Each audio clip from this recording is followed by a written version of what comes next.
अच्छा बेटा देखें, A2 के अंदर जो केमिकल एनर्जेटिक्स है ना,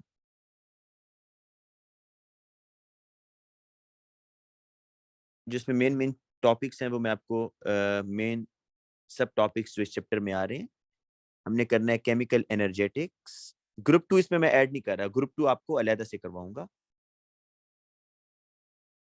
केमिकल एनर्जेटिक्स, इसके अंदर आपको कुछ डेफिनेशंस आनी चाहिए। वो डेफिनेशंस कौन कौन सी हैं जी? आयोनाइजेशन एनर्जी, डेफिनेशन मैं नहीं लिखूंगा, मैं सिर्फ इनकी एग्जांपल्स लिखूंगा, इनकी इक्वेशंस, ठीक है। Atomisation, atomisation, delta H nought of formation,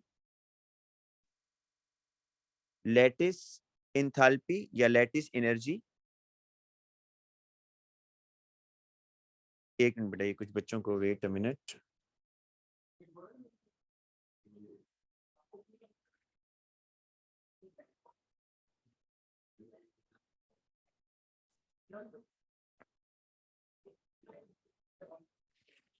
lattice energy के बाद electron affinity, then delta H nought of solution, delta H nought of hydration. ठीक है जी, ये आपको पता होनी चाहिए डेफिनेशंस। तो सबसे पहले मैं आपको इनकी एग्जांपल सिर्फ बताऊंगा। केमिकल इक्वेशन, एटमाइजेशन से हम स्टार्ट करते हैं जी। एटमाइजेशन, अच्छा देखिए, ये एटमाइजेशन में क्या होता है कि आप 1 मोल ऑफ गैसियस एटम बनाते हैं। 1 mole of gaseous atom is formed from its element. Sodium है इस तरह, तो सोडियम का एलिमेंट सॉलिड स्टेट में होगा ना। तो एटमाइजेशन में जो मेन चीज है जो आपने याद रखनी है कि 1 मोल ऑफ गैसियस एटम बनेगा, और किससे बनेगा? फ्रॉम इट्स एलिमेंट, उसके एलिमेंट से बनेगा। अब आप जरा एक चीज नोट करें कि ये एटमाइजेशन एंडो होना चाहिए या एक्सो। आपने इस एलिमेंट से ये गैस बनाया है, क्या आपने कोई बॉन्ड्स ब्रेक किए हैं? तो यस, आपने बॉन्ड्स ब्रेक किए हैं बेटा। सोडियम सॉलिड के अंदर मेटेलिक बॉन्ड्स थे, ठीक है। उन मेटेलिक बॉन्ड्स को आपने ब्रेक किया है, तो ये सोडियम गैस एटॉमिक फॉर्म में आपके पास आया है। तो बॉन्ड ब्रेक करने के लिए यू नीड एनर्जी। आप एनर्जी प्रोवाइड करेंगे तो बॉन्ड ब्रेक होंगे ना सोडियम सॉलिड में, इसलिए ये एंडोथर्मिक रिएक्शन होगा। Atomisation is always endothermic. और एग्जांपल्स बताता हूं आपको एटमाइजेशन की। एटमाइजेशन में जो मेन चीज है वो ये कि 1 mole of gaseous atom is form. ये देखें जी, 1 mole of Cl is form from its element. Chlorine element का क्या फॉर्मूला होता है? Cl2। स्टेट क्या होती है? गैस। बैलेंस करना है, एक क्लोरीन है तो यहाँ पर बेटा 1/2 हो जाएगा। तो दिस इज एटमाइजेशन। यहाँ पर भी देखें क्या हो रहा है कि आपने कोवेलेंट बॉन्ड ब्रेक किया है ना। जब कोवेलेंट बॉन्ड ब्रेक करेंगे तो आपके पास ये गैसियस एटम बनेगा। इसलिए ये भी जो एग्जांपल है ये एटमाइजेशन में आ रही है, एंड दिस इज एंडोथर्मिक। ठीक है, आपको मैंने दोनों एग्जांपल्स करवा दी हैं, एक मेटल की और एक नॉन मेटल की। लेकिन इसमें जो मेन चीज है बेटा वो ये है कि एटमाइजेशन के अंदर 1 मोल गैसियस एटम बनता है फ्रॉम इट्स एलिमेंट, एलिमेंट से बनेगा। और आपने एलिमेंट्स के अंदर बॉन्ड्स को ब्रेक करना होता है, और उन बॉन्ड्स को ब्रेक करने के लिए यू नीड एनर्जी। कौन से बॉन्ड को ब्रेक करना है डिपेंड करता है। अगर आपके पास नॉन मेटल है तो आप कोवेलेंट बॉन्ड ब्रेक करेंगे, अगर मेटल्स हैं तो उसमें मेटेलिक बॉन्ड ब्रेक होगा। ठीक है, अब आ जाए आयोनाइजेशन एनर्जी पर, और फिर मैं आपको इलेक्ट्रॉन एफिनिटी इकट्ठा करवाऊंगा। देखें, जब भी आपने किसी एलिमेंट में इलेक्ट्रॉन ऐड करना है या किसी एलिमेंट से इलेक्ट्रॉन रिमूव करवाना होता है, तो आपको क्या करना होगा? उस एलिमेंट को पहले गैसियस एटम में कन्वर्ट करना होगा। फॉर एग्जांपल, मैं अगर इलेक्ट्रॉन रिमूव करवाना चाहता हूं, मैं आयोनाइजेशन एनर्जी पर आ रहा हूं। आयोनाइजेशन एनर्जी की डेफिनेशन तो सबको पता है ना, amount of energy required to remove 1 mole of electron in its gaseous state. कि आपने गैसियस स्टेट ऑफ एटम से इलेक्ट्रॉन को रिमूव करवाना है, तो उस टाइम जो एनर्जी आप देंगे that is the ionisation energy. ये है जी, ये आपके पास एक एटम है, ये न्यूक्लियस, ये इलेक्ट्रॉन, और इस इलेक्ट्रॉन को न्यूक्लियस ने होल्ड किया हुआ है। आप चाहते हैं जी कि इस इलेक्ट्रॉन को रिमूव करवाएं फ्रॉम दिस एटम, तो आप क्या करेंगे? आप बेटा एनर्जी देंगे। ठीक है, एनर्जी देंगे तो ये फोर्स ऑफ अट्रैक्शन ये ब्रेक होगी ना जो न्यूक्लियस और इलेक्ट्रॉन के दरमियान है, तो आपको एनर्जी प्रोवाइड करनी है ताकि ये इलेक्ट्रॉन यहाँ से रिलीज हो जाए। इसलिए आयोनाइजेशन भी एंडोथर्मिक प्रोसेस होगा, क्योंकि इसमें आप बॉन्ड ब्रेक कर रहे हैं ना, एक फोर्स ऑफ अट्रैक्शन आप ब्रेक कर रहे हैं, तो यू नीड एनर्जी। अच्छा, आयोनाइजेशन एनर्जी की इक्वेशन कैसी होती है जी? अगर मैं आपको फर्स्ट आयोनाइजेशन एनर्जी की इक्वेशन लिखूं, फर्स्ट आयोनाइजेशन एनर्जी, तो वैसे होगा सोडियम गैस से सोडियम गैस 1+। देखें, एक बात जरा अंडरस्टैंड करें, जब भी आपने किसी एलिमेंट से इलेक्ट्रॉन निकालना है ना, तो आपका स्टार्टिंग क्या होना चाहिए? गैशियस एटम होना चाहिए। Starting reactant must be in gaseous form and in atomic form, तब इलेक्ट्रॉन निकलेगा। फॉर एग्जाम्पल, आपने मैग्नीशियम से इलेक्ट्रॉन निकालना है, वैसे तो मैग्नीशियम सॉलिड स्टेट में होता है ना बेटा, तो आप अगर ये लिखेंगे ना तो ये गलत होगा। सपोज आपने एक इलेक्ट्रॉन पहले निकाला है, तो ये गलत हो जाएगी जी इक्वेशन, क्योंकि आपने जब भी इलेक्ट्रॉन निकालना होगा, एक मिनट बेटा, ये स्टूडेंट का मैसेज जो है, अच्छा आप लोगों को वेट अ मिनट, कुछ बच्चों को लिंक जो है ना आईडी चाहिए, वेट अ मिनट।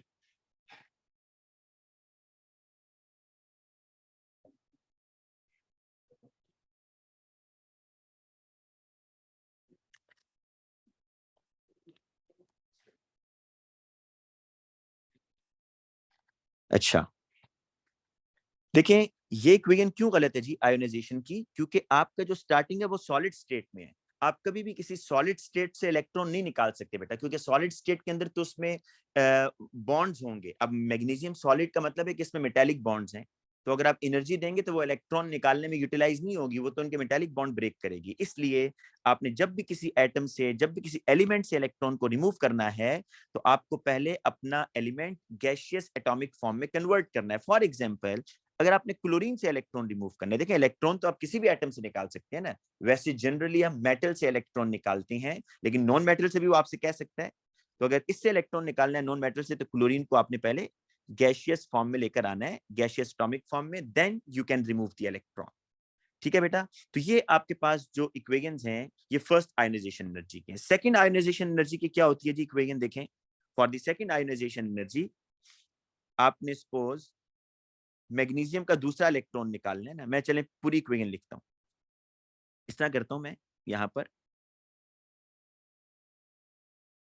mg, आप लोग मुझे बताएंगे ये कौन कौन सी इंथैल्पी चेंज है। mg सॉलिड से mg गैस में जा रहा है, mg गैस से mg 1+ में जा रहा है, और mg 1+ गैस से mg 2+ गैस में जा रहा है। अब आप बेटा देखें, ये जो पहली वाली इंथैल्पी चेंज है, ये क्या है? जरा सोचेंगे आप लोग कि इसमें क्या हो रहा है। फर्स्ट इंथैल्पी चेंज में आयन तो कोई नहीं बन रहा, लेकिन स्टेट ये सॉलिड था, ये गैशियस एटम में जा रहा है, तो आप कहेंगे दिस इज एटोमाइजेशन। ये क्या है जी? एटोमाइजेशन। जब एक दफा एटोमाइजेशन हो जाती है ना, फिर उसके बाद आप इलेक्ट्रॉन निकाल सकते हैं। अब जरा आप सेकंड वाली इंथैल्पी चेंज देखें कि मैग्नीशियम गैस है और ये 1+ में जा रहा है, एक इलेक्ट्रॉन आपने निकाला है, तो ये फर्स्ट आयोनाइजेशन एनर्जी है। और अगर आप बेटा थर्ड वन देखें, ये वाला 1+ से 2+ में जा रहा है, तो this is second ionisation energy. और आपने बेटा ये बात एएस में पढ़ी है कि second ionisation energy is always greater than first ionisation energy. इसकी डिटेल में मैं नहीं जाऊंगा, क्योंकि आपको पता होना चाहिए कि जो Mg1+ है, इसके अंदर more number of protons than electrons, तो न्यूक्लियर अट्रैक्शन स्ट्रॉन्गर है, इसलिए Mg1+ से इलेक्ट्रॉन निकालना मुश्किल है, जबकि Mg से इलेक्ट्रॉन निकालना आसान है। ठीक है? अगर आप कंपैरेटिवली देखें तो सेकंड आयोनाइजेशन एनर्जी हमेशा ज्यादा होगी फर्स्ट के मुकाबले में, एंड दिस इज एंडोथर्मिक जी। आयोनाइजेशन एनर्जी क्या होगी? एंडोथर्मिक, क्योंकि आपने बेटा यहाँ पर न्यूक्लियस और इलेक्ट्रॉन के दरमियान जो फोर्स ऑफ अट्रैक्शन है उसको ब्रेक डाउन करना है। अब सबसे इंपॉर्टेंट टर्म पर आए, that is the electron affinity. ये जी, इलेक्ट्रॉन एफिनिटी क्या होती है? Electron affinity is opposite to ionisation energy. जिस तरह देखें, आयोनाइजेशन एनर्जी में आपने क्या पढ़ा है जी? इलेक्ट्रॉन लूज होगा ना, लॉस ऑफ इलेक्ट्रॉन है, loss of electron. Electron affinity है गेन ऑफ इलेक्ट्रॉन, और ये नॉन मेटल्स के अंदर ज्यादा हम देखते हैं। तो electron affinity is the gain of electron. लेकिन याद रखें बेटा, एक ये रूल है कि जब भी आपने किसी एलिमेंट से इलेक्ट्रॉन को निकालना है या इलेक्ट्रॉन ऐड करना है, for the loss of electron, ठीक है, या for the gain of electron, आपको पहला काम क्या करना होगा, आपको अपना एलिमेंट गैसियस एटॉमिक फॉर्म में कन्वर्ट करना होगा। चाहे आपने इलेक्ट्रॉन गेन करवाना है उससे या रिमूव करवाना है, लेकिन आपको जो स्टार्टिंग मटेरियल है that must be in gaseous atomic form. या आप इस तरह समझ लें कि इलेक्ट्रॉन एफिनिटी और आयोनाइजेशन से पहले एटमाइजेशन मस्ट है, एटमाइजेशन इज मस्ट। तो अब आपने बेटा इलेक्ट्रॉन ऐड करवाना है। इसकी एग्जांपल हम इस तरह देखते हैं कि हमारे पास ऑक्सीजन है, ठीक है, ऑक्सीजन गैस है, एक इलेक्ट्रॉन अब इसमें ऐड करवाएंगे तो ये O1 माइनस, ठीक है। देखिए आपका एलिमेंट, अब अगर कोई बच्चा ऐसे लिखेगा ना O2 plus 1 electron O2 minus 1, ये गलत होगा भाई। इसलिए गलत है कि ये आपका एटम की फॉर्म में नहीं है। जब भी इलेक्ट्रॉन गेन करवाना है तो आपका starting material must be in atomic form. देखिए O2 तो स्टेबल है ना, ये क्यों इलेक्ट्रॉन गेन करेगा, इसका तो ऑक्टेट कंप्लीट है। इसलिए सेकंड जो मैंने लिखा है ये गलत है, आपको फर्स्ट इक्वेशन लिखनी है। अब ये है फर्स्ट इलेक्ट्रॉन एफिनिटी, इसको आप कहते हैं फर्स्ट इलेक्ट्रॉन एफिनिटी, क्योंकि बेटा इसमें एक इलेक्ट्रॉन ऐड हो रहा है ना, पहला इलेक्ट्रॉन ऐड हुआ है। और ये क्या होगी पता है आपको, first electron affinity is always exothermic, always exothermic. Heat energy release होगी, क्यों, जब भी बेटा कोई फोर्स ऑफ अट्रैक्शन क्रिएट होती है तो हीट एनर्जी रिलीज होती है। आप कहेंगे यहाँ पर कहाँ फोर्स ऑफ अट्रैक्शन क्रिएट हुई है, तो ये देखें ऑक्सीजन का न्यूक्लियस और इलेक्ट्रॉन, न्यूक्लियस ने बेसिकली इलेक्ट्रॉन को अट्रैक्ट किया है ना।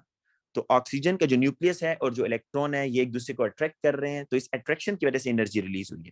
लेकिन अगर आप इसी O1 माइनस के अंदर एक और इलेक्ट्रॉन ऐड करते हैं O1 माइनस, और एक और इलेक्ट्रॉन आप ऐड कर रहे हैं O2 minus, this is the second electron affinity ना, O2 माइनस हो गया, दो इलेक्ट्रॉन ऐड हुए तो this is second electron affinity, second electron affinity. लेकिन बेटा आप यहां पर देखिएगा कि जो सेकंड इलेक्ट्रॉन एफिनिटी है दिस इज एंडोथर्मिक, और आगे थर्ड इलेक्ट्रॉन एफिनिटी भी एंडोथर्मिक होगी, फोर्थ भी एंडोथर्मिक होगी। जी फाइज आप ठीक कह रही हैं। यहां पर क्या होगा देखें, क्यों एंडोथर्मिक है भाई, ये नेगेटिव चार्ज है ना, ये नेगेटिव है, इलेक्ट्रॉन पर क्या चार्ज होता है, नेगेटिव। तो बेटा क्या दो नेगेटिव एक दूसरे के करीब आएंगे, बिल्कुल भी नहीं आएंगे, एक दूसरे को रिपेल करेंगे। हालांकि आपने तो इसको इसके अंदर ऐड करवाना है, तो आप ये चाहते हैं कि इस नेगेटिव आइन के अंदर O1 माइनस जो नेगेटिव आइन है इसमें इस इलेक्ट्रॉन को एंटर करवाएं, जो इलेक्ट्रॉन इटसेल्फ नेगेटिव है, तो नेगेटिव चीज नेगेटिव आइन में तो एंटर नहीं होगी ना। तो अगर आप इस इलेक्ट्रॉन को एंटर करवाना चाहते हैं तो यू नीड एनर्जी, आपको एनर्जी देनी पड़ेगी। वो एनर्जी पता है क्या करेगी, इनमें जो फोर्स, इनमें जो रिपल्सिव फोर्स है ना, जो इनमें रिपल्सिव फोर्स है इन दो नेगेटिव आइंस के दरमियान, इन दो नेगेटिव चार्जेस के दरमियान जो रिपल्सिव फोर्स है उसको खत्म करेगी कौन, एनर्जी जो आप दे रहे हैं। तो इसलिए second electron affinity, third electron affinity, fourth electron affinity, ये सब क्या होंगे, एंडोथर्मिक होंगे। और बेटा इलेक्ट्रॉन एफिनिटी का ट्रेंड भी आप लोग देख लीजिएगा, ये पूछ लेता है वो, फ्लोरीन, क्लोरीन, ब्रोमीन और iodine. Fluorine is the exceptional case, इसको फिलहाल निकाल देते हैं, अभी बताऊंगा बाद में। क्लोरीन, ब्रोमीन और आयोडीन में आप देखें कि electron affinity decreases. Electron affinity का मतलब पता क्या है, ज़हन में रखें, इलेक्ट्रॉन गेन करने की ability, ability to gain the electron. तो आप ये यहां देखें कि जितना एटम का साइज स्मॉल होगा ना, electron affinity mainly depends on distance, distance mainly depend on the distance between the nucleus and electron. देखें क्लोरीन का साइज छोटा है, ब्रोमीन का साइज बिगर है, आयोडीन का साइज और बिगर हो रहा है। तो जितना जैसे जैसे एटम का साइज बिगर होता जाएगा इलेक्ट्रॉन गेन करने की एबिलिटी कम होती जाएगी। तो इसलिए electron affinity down the group क्या होती है बेटा, कम होती है, ठीक है। क्लोरीन, ब्रोमीन, आयोडीन में क्लोरीन की सबसे ज्यादा इलेक्ट्रॉन एफिनिटी है, देन ब्रोमीन, देन आयोडीन। अब बेटा नेक्स्ट डेफिनेशन पर आ जाएं, that is the lattice energy, और फॉर्मेशन भी मैंने आपको भी कराना है।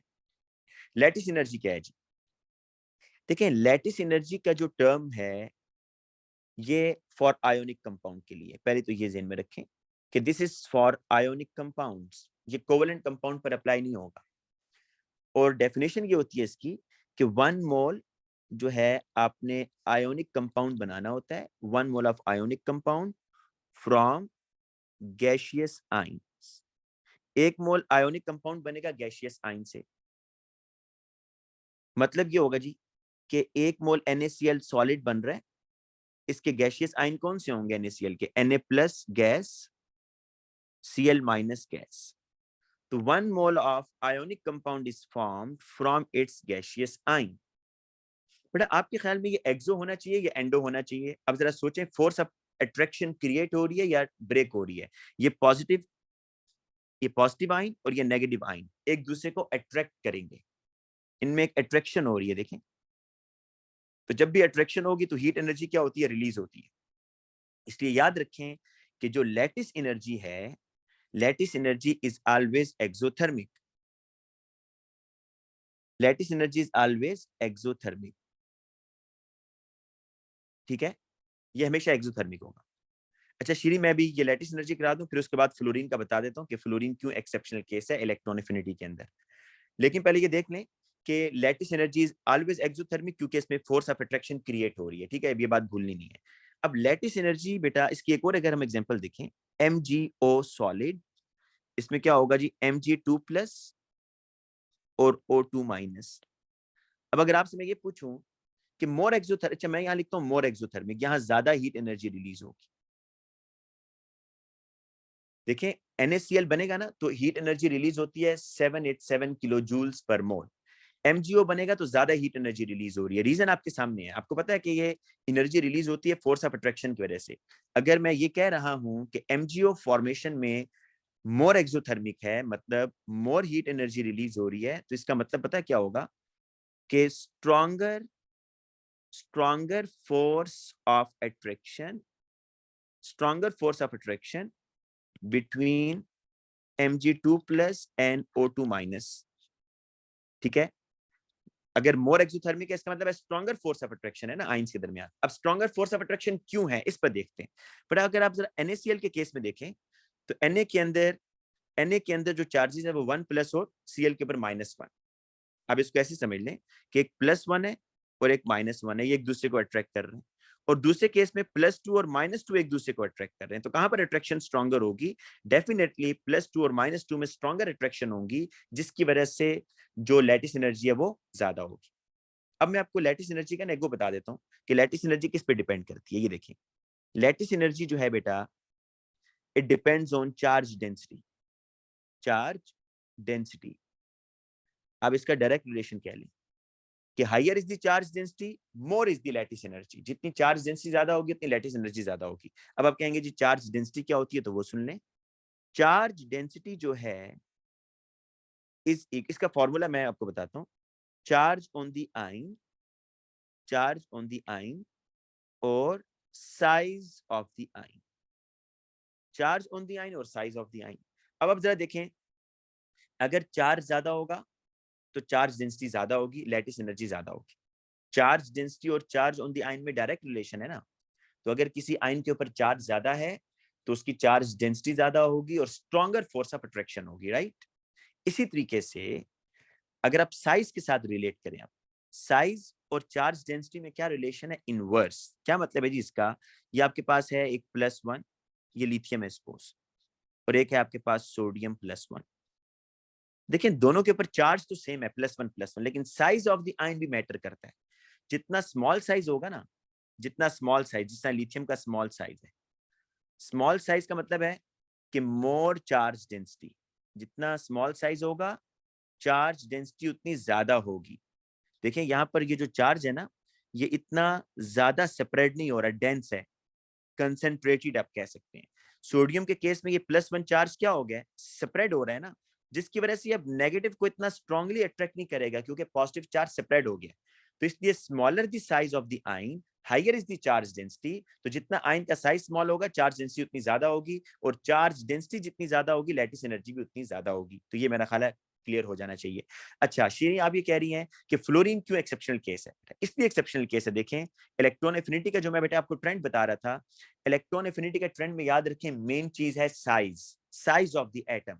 Smaller is the size higher is the electron affinity, ये बात लिख लें।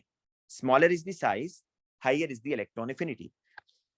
लेकिन fluorine is the exceptional case. जो इलेक्ट्रॉन एफिनिटी का ट्रेंड आता है ना, इलेक्ट्रॉन एफिनिटी का, वो ये है कि chlorine, then fluorine, then bromine, then iodine. इन दोनों में मसला आ रहा है। होना क्या चाहिए था कि फ्लोरीन की इलेक्ट्रॉन एफिनिटी ज्यादा होनी चाहिए थी ना, क्योंकि फ्लोरीन का साइज तो सबसे छोटा है और क्लोरीन की कम होनी चाहिए थी, लेकिन यहाँ पर थोड़ा सा एक एनोमलस बिहेवियर आपको नजर आ रहा है। रीजन उसकी क्या है? रीजन ये बेटा कि fluorine has thick electronic cloud. क्या मतलब है जी इसका? इसका बेटा मतलब ये है कि जो फ्लोरीन एटम है ना आपके पास, आपको पता है एक छोटा सा एटम है, स्मॉल साइज है, और स्मॉल साइज होने के बाद आप देखें इसके पास ये जो सेकंड शेल है, ये छोटा शेल है ना, और इसमें 7 इलेक्ट्रॉन्स हैं और 3 लोन पेयर्स भी हैं। जबकि अगर आप क्लोरीन को देखें, क्लोरीन क्लोरीन इस तरह जी 1 2 एंड 3। क्लोरीन का जो वैलेंस शेल है वो बिगर साइज का है ना, तो थिक इलेक्ट्रॉनिक क्लाउड किसका हुआ बेटा? मैं कहूंगा कि फ्लोरीन एक छोटा सा एरिया है, उसमें वैलेंस शेल में 7 इलेक्ट्रॉन्स हैं जो एक दूसरे को पहले से ही रिपेल कर रहे हैं। क्लोरीन एक बिगर एटम का, एक बिगर एटॉमिक साइज है, ठीक है। इसका जो लास्ट शेल है वो बिगर शेल है ना, उसमें 7 इलेक्ट्रॉन्स है। आप सिर्फ ये सोच के बताएं, ये सोचें कि जो वैलेंस इलेक्ट्रॉन्स नजर आ रहे हैं दोनों एटम्स में, फ्लोरीन में भी और क्लोरीन में भी, कहां पर रिपलियन आपको लग रहा है ज्यादा है, कहां पर रिपलियन आपको लग रहा है कम है? तो फ्लोरीन के केस में देखें मोर रिपलियन। ये जो 7 इलेक्ट्रॉन्स हैं ये एक दूसरे को ज्यादा रिपेल कर रहे हैं ना, क्योंकि ये 7 इलेक्ट्रॉन्स छोटे से एरिया में है, जिसको मैं कह रहा हूं थिक इलेक्ट्रॉनिक क्लाउड। देयरफॉर जो इनकमिंग इलेक्ट्रॉन्स होगा, जो नया इलेक्ट्रॉन ने बेटा आना है, वो फ्लोरीन में रेडिली एंटर नहीं हो पाएगा, क्योंकि फ्लोरीन के पास थिक इलेक्ट्रॉनिक क्लाउड है, उसमें ऑलरेडी रिपलियन हो रही है, तो नया इलेक्ट्रॉन इसमें रेडिली एंटर नहीं होता। जबकि क्लोरीन का जो इलेक्ट्रॉनिक क्लाउड है वो इतना थिक नहीं है, ठीक है, इसलिए इलेक्ट्रॉन रेडिली क्लोरीन में एंटर हो जाता है। इसलिए बेटा ये ट्रेंड है, लेकिन जनरली वो आपसे एक्सेप्ट फ्लोरीन, फ्लोरीन को निकालकर इनका पूछता है, क्लोरीन, ब्रोमीन, आयोडीन, तो आपने बताना है electron affinity down the group कम होती है। अच्छा बेटा, अब लास्ट डेफिनेशन, लास्ट 2 डेफिनेशन पर आ जाए, फिर हमने क्वेश्चंस करने हैं basically. Delta is not of solution and hydration, बड़े इंपॉर्टेंट है दोनों डेफिनेशंस। सॉल्यूशन आप एएस में कर चुके हैं, हाइड्रेशन नहीं है आपके लिए। बेटा delta is not of solution ये होता है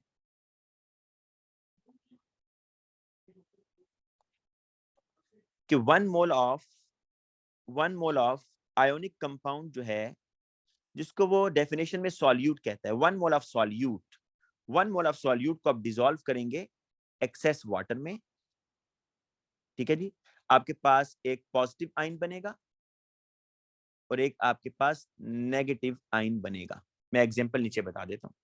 जिस तरह जी आपने NaCl को डिसॉल्व किया, NaCl सॉलिड, और ये आपने एक्सेस ऑफ वाटर को एक्वस से शो करते हैं। जब आपने एक्सेस ऑफ वाटर बताना हो ना, तो उसको लिखते हैं AQ। तो क्या होगा जी, Na प्लस और Cl माइनस। ये जी आपके पास delta is not of solution. देखिए इसमें बॉन्ड्स ब्रेक हुए हैं, आपको मैं बताऊं इसमें क्या क्या काम हुआ है। आप जब किसी भी सॉल्ट को आप वाटर में डालते हैं ना, तो एनर्जी चेंज होती है। क्यों? पहले तो जी आपका ये लैटिस ब्रेक होता है ना, Na प्लस में जाएगा गैसियस फॉर्म, Cl माइनस में जाएगा गैसियस फॉर्म, पहले तो ये लैटिस ब्रेक होगा, और फिर वाटर इन गैसियस आयन को सराउंड करता है। तो ये 2 काम होते हैं। तो delta is not of solution में, delta is not of solution में आपने क्या बताना है कि 1 मोल आपका जो आयोनिक कंपाउंड होता है वो आप एक्सेस ऑफ वाटर में डिसॉल्व करते हैं। क्यों एक्सेस ऑफ वाटर में? क्योंकि सारे का सारा आयोनिक कंपाउंड डिसॉल्व हो जाए और आपके पास ये एक्वस आयन पॉजिटिव और एक्वस आयन नेगेटिव बनेगा। ये याद रख लें कि जब भी कोई सॉलिड से एक्वस आयन में जा रहा हो, तो इस एनर्जी चेंज को आपने delta is not of solution कहना है। असल में ये delta is not of solution 2 step से हो रहा होता है। पहले इनका लैटिस ब्रेक डाउन होता है बेटा, और फिर इसकी हाइड्रेशन होती है। तो हाइड्रेशन में भी आपको इसके बाद बताता हूं। अच्छा, delta is not of solution क्या होता है? एक्सो या एंडो? तो बेटा it may be exo, it may be endo, हमें इसके बारे में श्योरिटी नहीं है। ये पॉजिटिव भी हो सकता है, इट मे बी नेगेटिव और पॉजिटिव, ये दोनों हो सकते हैं, ठीक है। बाज दफा आप वाटर में सॉल्ट डालते हैं ना बेटा, तो वाटर का टेम्परेचर ड्रॉप हो जाता है, एंडोथर्मिक। बाज दफा आप वाटर में सॉल्ट डालेंगे तो वाटर का टेम्परेचर राइज करेगा, वो क्या होगा? एक्सोथर्मिक होगा। अच्छा, इसी तरीके से अब अमोनियम क्लोराइड ले लें जी, अमोनियम क्लोराइड सॉलिड, उसको वाटर में डालेंगे एक्सेस ऑफ वाटर में, तो अमोनियम आयन बनेगा। अच्छा, अब इसको इकट्ठा भी लिख सकते हैं, ऐसे इस तरह भी लिख सकते हैं, चार्जेस नहीं डाल लेना, अगर वो ऐसे भी लिख सकता है। तो बस आपको ये स्टेट्स याद रखनी है कि अगर कोई सॉलिड से एक्वस में जा रहा है ना, कोई सॉल्यूट, तो वो delta H not of solution है। सॉलिड से एक्वस, ये निशानी याद रखिएगा। Last one is hydration. Delta H not of hydration, it is always exothermic, it is always exothermic. ठीक है जी। क्यों होगा भी बताता हूं आपको। पहले देखें, मैं थोड़ी सी इसकी पहले डिटेल बता दूं, अभी हाइड्रेशन की डेफिनेशन नहीं बता रहा। ये आपके पास एक सॉल्ट है NaCl सॉलिड फॉर्म में। आप जब बेटा इसको वाटर में डालते हैं ना, तो वाटर क्या करता है, वाटर इसका लैटिस ब्रेक करता है। ये जो आपको नजर आ रहा है ना, एक पॉजिटिव आइन और एक नेगेटिव आइन, एक पॉजिटिव है और एक नेगेटिव है, तो वाटर क्या करेगा बेटा, वाटर इनका ये लैटिस ब्रेक करेगा, तो आपके पास बनता है Na+ और Cl-। अभी ये गैशियस फॉर्म में, किसमें, गैशियस फॉर्म में। अच्छा, इसको भी लैटिस एनर्जी बोलते हैं, लेकिन ये लैटिस एनर्जी वो नहीं है जो आपने एग्जाम में लिखनी है बेटा। लैटिस एनर्जी की जो डेफिनेशन आपने एग्जाम में लिखनी है वो है एक्सोथर्मिक वाला, when 1 mole of ionic compound is formed from its gaseous ion. लेकिन अगर आप 1 मोल आयोनिक कंपाउंड को तोड़ रहे हैं तो that is the lattice energy, लेकिन इसमें साइन चेंज हो जाता है, ये पॉजिटिव के साथ आएगा, लेकिन this is the lattice energy. ये बात मेरी समझ लें बेटा। अगर एग्जामिनर आपसे पूछेगा ना define the term lattice energy, तो आपने डेफिनेशन कौन सी लिखनी है, विद रिस्पेक्ट टू फॉर्मेशन वाली, कि energy release when 1 mole of ionic compound is formed from its gaseous ion. लेकिन अगर आप 1 मोल आयोनिक कंपाउंड को ब्रेक डाउन करते हैं इनटू इट्स गैशियस आयन, तो वो भी लैटिस एनर्जी ही होती है। ठीक है। अब बेटा देखें, अब अब पता है क्या होता है, ये जब वाटर ने इसका लैटिस ब्रेक किया ना, तो ये सोडियम आयन बना और क्लोराइड आयन बना। अब सोडियम क्या करता है जी, सोडियम आयन जो गैशियस फॉर्म में, वाटर ना इसको सराउंड करता है इस तरह करके। वाटर के अंदर जो नेगेटिव पार्ट है ना, मतलब ऑक्सीजन, वो इस सोडियम आयन को सराउंड कर लेगा ऐसे करके। ठीक है, ये देखिएगा अभी, ये बेटा इस तरह सराउंड कर रहा है। अब देखिए, ये फोर्स ऑफ अट्रैक्शन क्रिएट हो रही है ना सोडियम आयन और वाटर के दरमियान, आयन डाइपोल फोर्स, इसको हाइड्रेशन बोलते हैं। This is hydration. ये हाइड्रेशन हो रही है बेटा, कि when a positive ion is surrounded by water molecule, और नेगेटिव के साथ भी यही होगा। देखें, जो NaCl वाटर ने इसका लैटिस ब्रेक डाउन किया पॉजिटिव और नेगेटिव में, तो जो नेगेटिव आयन था ना क्लोराइड, उसको भी वाटर सराउंड करेगा इसी तरीके से। ये देखिएगा Cl-, तो ये वाटर, वाटर का जो पॉजिटिव पार्ट है मतलब हाइड्रोजन, वो इधर आकर अटैक करेगा। ये जी,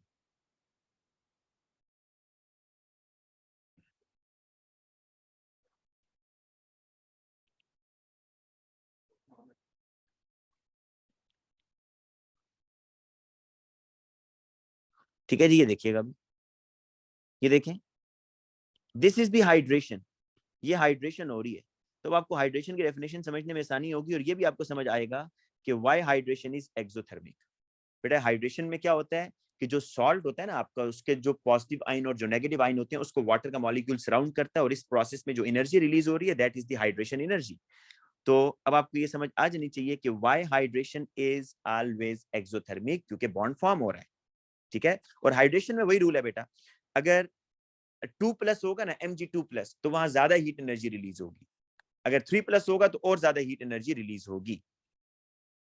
अच्छा बेटा, अब हम आते हैं पास पेपर्स के ऊपर। मेरा ख्याल है इसमें मेन चीजें होगी हैं जो डेफिनेशंस मैंने लिखी थी। यस, अब पास पेपर पे आते हैं।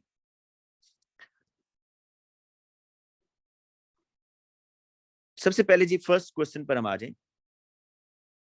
इसको आप लोग बेटा खुद ऐसे करें, 5, आपके पास 2 मिनट है, खुद अपने जो है ना सोचें कि इसमें क्या क्या होना चाहिए, फिर मैं भी मार्क करता हूँ।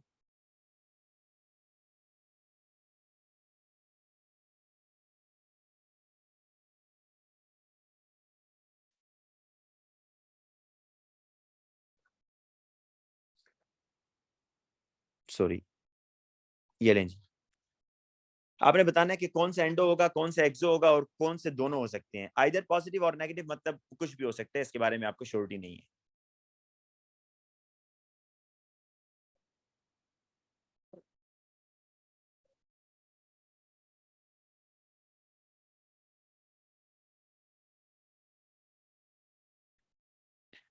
जी बेटा, अब मैं आपको बताता हूँ जी क्या करना है। देखें आपने, इलेक्ट्रॉन एफिनिटी, इलेक्ट्रॉन एफिनिटी के बारे में आपने बताना है कि इट्स एक्सो और एंडो।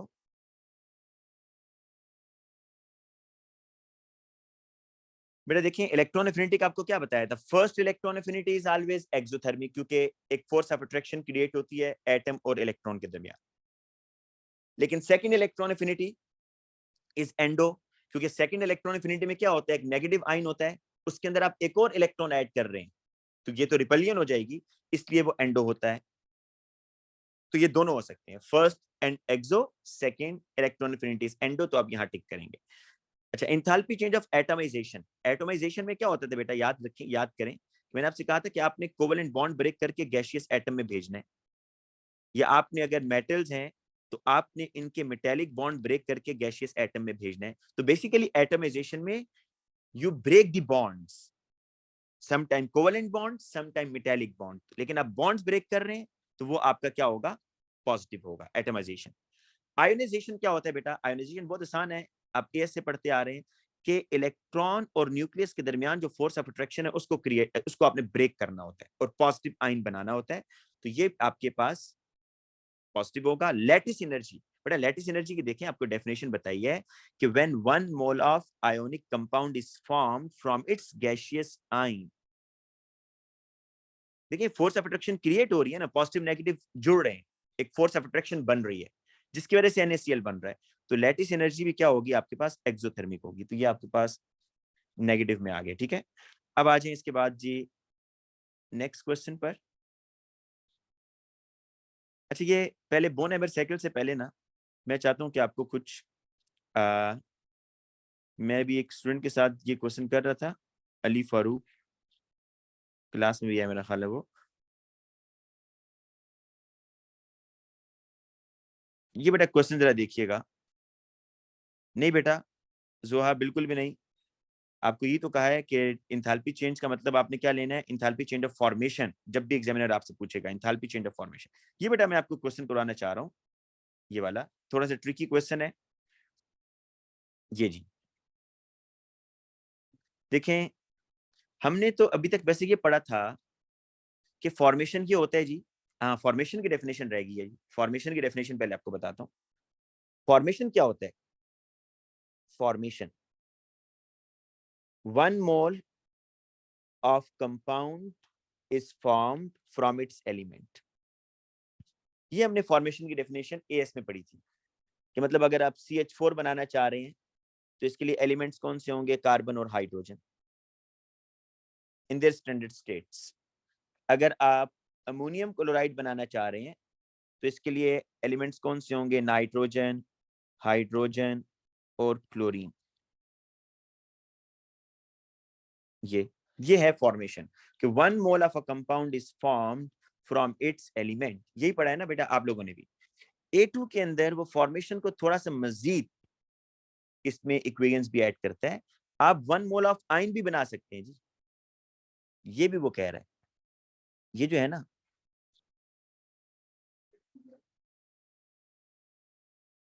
अगर ये बेटा आपका बेरियम सॉलिड से बन रहा है ना तो इसका भी वो फॉर्मेशन का नाम दे रहा है। देखिए मैं भी आपको बताता हूँ, ये देखिए इस क्वेश्चन में उसने बताया है कि ये बेरियम बेरियम आपके पास है बेरियम 2 प्लस एक्वस फॉर्म में, और इसके लिए इंथैल्पी चेंज क्या बता रहा है, फॉर्मेशन। ये फॉर्मेशन लिखा हुआ कि बेरियम 2 प्लस एक्वस अगर उसके एलिमेंट से बन रहा है, बेरियम 2 प्लस एक्वस, जाहिर बात है इसके बीच में बहुत सारे स्टेप्स आ रहे हैं। पहले आप बेटा इसको बेरियम गैस में लेकर आएंगे, फिर बेरियम गैस से आप फर्स्ट आयोनाइजेशन एनर्जी करवाएंगे, फिर फर्स्ट आयोनाइजेशन एनर्जी के बाद आप सेकंड आयोनाइजेशन एनर्जी करवाएंगे, फिर आप इसमें हाइड्रेशन करवाएंगे। लेकिन वो इस सारे को मिलाकर फॉर्मेशन कह रहा है कि 1 mole of barium ion aqueous is form from barium element. इस प्रोसेस में जो एनर्जी रिलीज हो रही है उसने उसको कह दिया -538। इस तरह हाइड्रोक्साइड, भाई हाइड्रोक्साइड के लिए जो डेल्टा H नॉट, अब हाइड्रोक्साइड की फॉर्मेशन किससे होगी, उसके एलिमेंट से, हाइड्रोजन से और ऑक्सीजन से, हाफ हाफ मोल कर ले। इसमें जो फॉर्मेशन हो रही है OH माइनस और इलेक्ट्रॉन बेटा इसमें ऐड होगा, ठीक है।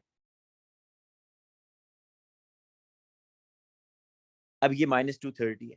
कार्बन डाइऑक्साइड की फॉर्मेशन बेरियम कार्बोनेट की और वाटर की। अब ये डाटा उसने आपको दिया है और वो आपसे क्या कह रहा है कि आप बताएं कि रिएक्शन 1, ये जो बेटा नीचे रिएक्शन 1 है, इसकी एनर्जी चेंज क्या है। Use the data in the table to calculate the standard enthalpy change for the reaction 1 delta HR1। ये आपने फाइंड आउट करना है। मैं इस तरह करता हूँ जी, इक्वेशन पहले यहाँ लिखता हूँ, बेरियम हाइड्रोक्साइड। अच्छा देखें, इसने ये बेरियम हाइड्रोक्साइड लिखा हुआ है ना ऐसे एक्वस, तो अगर मैं इसको ऐसे लिख दूं, आप लोगों को एतराज नहीं होना चाहिए इस पर, ऐसे करके लिख सकता हूं ना, क्योंकि फिर आसानी हो जाएगी, क्योंकि बेरियम उसने अलहदा दिया हुआ, हाइड्रोक्साइड अलहदा दिया हुआ, इसलिए मैं इसको तोड़ रहा हूँ। बेरियम आइन और हाइड्रोक्साइड आइन अलहदा कर दिया, देन कार्बन डाइऑक्साइड है बेटा गैस, फिर उसके बाद देखें क्या आ रहा है, बेरियम कार्बोनेट सॉलिड आ रहा है, फिर क्या आ रहा है जी, वाटर लिक्विड आ रहा है। वो कह रहे जी इसकी एंथैल्पी चेंज बतानी है आपने, ठीक है। अब आपको ये हेस साइकिल जो आप एएस में पढ़ते आए थे ना, वो मैं आपको एक दफा दोबारा रिवाइज करवाने जा रहा हूँ। हेस साइकिल कैसे ड्रॉ करते हैं, आपको ये उसने डाटा बेटा दिया हुआ है, बेरियम आइन का डाटा दिया हुआ है, हाइड्रोक्साइड आइन का, कार्बन डाइऑक्साइड का, बेरियम मतलब फॉर्मेशन दिया हुआ है ना। तो इन शॉर्ट आपको ये बात मैंने पहले भी बताई है कि जब भी आपको क्वेश्चन में फॉर्मेशन का डाटा गिवन हो, तो आप क्या करेंगे, आपने बेटा नीचे एलिमेंट्स लिखने हैं, नीचे जो आप बॉक्स बनाएंगे उसमें आपने सारे एलिमेंट्स लिखने हैं, क्योंकि फॉर्मेशन इज गिवन तो आप एलिमेंट्स लिख दें। बेरियम है, और कौन सा एलिमेंट यूज हो रहा है जी, हाइड्रोजन है, ऑक्सीजन है, कार्बन है, ठीक है, ये सारे एलिमेंट्स हैं। अब आ जाएं, क्या बता रहा है, बेरियम आयन की फॉर्मेशन -538। देखिए ये एरो नीचे से ऊपर आएगा ना, आपको ये बात मैंने एएस में भी बताई है कि जब भी आप हेस साइकिल बनाते हैं और उसने आपको डाटा फॉर्मेशन का दिया होता है, फॉर्मेशन का, तो आप नीचे वाले बॉक्स में जो कॉर्नर है नीचे वाला, उसमें एलिमेंट्स लिखेंगे और तमाम एरोस की डायरेक्शन अपवर्ड बनेगी। देखिए अगर मैं इसकी डायरेक्शन अपवर्ड करूंगा तो ये फॉर्मेशन होगी ना कि barium ion is form from barium atom, कितनी, -538 किलो जूल्स।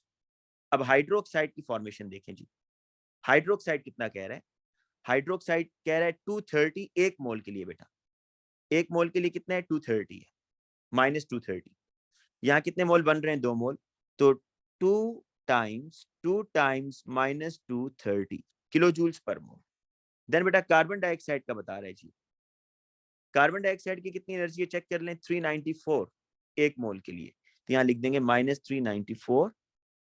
अच्छा बेरियम कार्बोनेट, बेरियम कार्बोनेट किससे बनेगा बेटा, नीचे बेरियम एलिमेंट है, कार्बन है, ऑक्सीजन है, नीचे बैलेंसिंग मस्त नहीं होती, अगर आप करना चाहते हैं कर दें। बेरियम कार्बोनेट के लिए ऊपर एरो जाएगा ना, क्योंकि बेरियम कार्बोनेट ऊपर बन रहा है, नीचे उसके एलिमेंट्स हैं। इसके लिए कितनी एनर्जी बता रहा है जी, -1216, -1216, और वाटर के लिए कितनी बता रहा है, -286, वाटर के लिए बता रहा है -286। ये आपका बेटा हेच साइकिल होगी कंप्लीट। अब क्या करना है, आपने इसमें 2 पाथ ढूंढने। देखें आपको मैं ये शुरू से बताता आ रहा हूँ कि जब भी हेच साइकिल बनाएंगे उसके 3 कॉर्नर्स होंगे ना, मैंने इनको नंबर कर दिया 1 2 3। बेटा वो कॉर्नर, इन तीनों कॉर्नर्स में से ऐसा कॉर्नर बताएं जहां से तमाम एरोज स्टार्ट हो रहे हैं, तो ये आपका स्टार्टिंग पॉइंट है ना, यहां से तमाम एरोज निकल रहे हैं। और वो कॉर्नर जहां पर तमाम एरोज की डायरेक्शन है, जहां पर तमाम एरोज जा रहे हैं, ये आपका फाइनल है, ठीक है, ये फाइनल पॉइंट है। तो देखिए अब स्टार्टिंग से फाइनल पर आप कैसे पहुंचेंगे। स्टार्टिंग से फाइनल एक रूट ये हो गया, ठीक है, और स्टार्टिंग से फाइनल पे आपने जाना है, तो दूसरा रूट बेटा ये हो जाएगा आपका, ये, तो इसको आप हेडिंग कर दें, मार्क कर दें, फर्स्ट रूट है और ये आपका सेकंड। और हेस लॉ क्या कहता है आपको, हेस लॉ ये कहता है कि आप अगर एक रिएक्शन एक रूट से कर रहे हैं और वही रिएक्शन आप मल्टीपल रूट से कर रहे हैं, देखिए आपने बेरियम कार्बोनेट और वाटर बनाना था, तो इसके लिए आपने ये रूट सिलेक्ट किया है कि आप पहले क्या करें, पहले आइंस बनाएं और फिर ये बनाएंगे। तो फर्स्ट रूट की जो एनर्जी चेंज है और सेकंड रूट की एनर्जी चेंज सेम होगी, मतलब ये जो बेटा फर्स्ट रूट की एनर्जी चेंजेस आ रही है ना, जो मैं येलो कलर से मार्क कर रहा हूँ, ये सेकंड रूट की एनर्जी चेंज के इक्वल होनी चाहिए इसकी, ठीक है। तो अब आप इसको इक्वलाइज कर दें, -538, और ये बेटा आप लोग साथ साथ करेंगे, सिर्फ देखेंगे ना तो कोई फायदा नहीं है, आप लोगों के साथ आप पास पेंसिल और पेज होना चाहिए जिस पे आप ये वर्किंग कर रहे हो, सिर्फ देखने से तो फायदा नहीं होगा, ठीक है।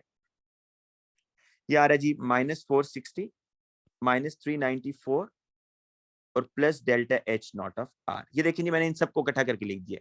ये फर्स्ट, ये एक रूट है ना, सेकंड रूट की जो एनर्जी चेंज आ रही है वो फर्स्ट रूट के इक्वल होंगी। तो फर्स्ट रूट में क्या आ रहा है, ये जो मैंने ब्लू कलर से मार्क किया है, -1216 -286 और बस यही है जी।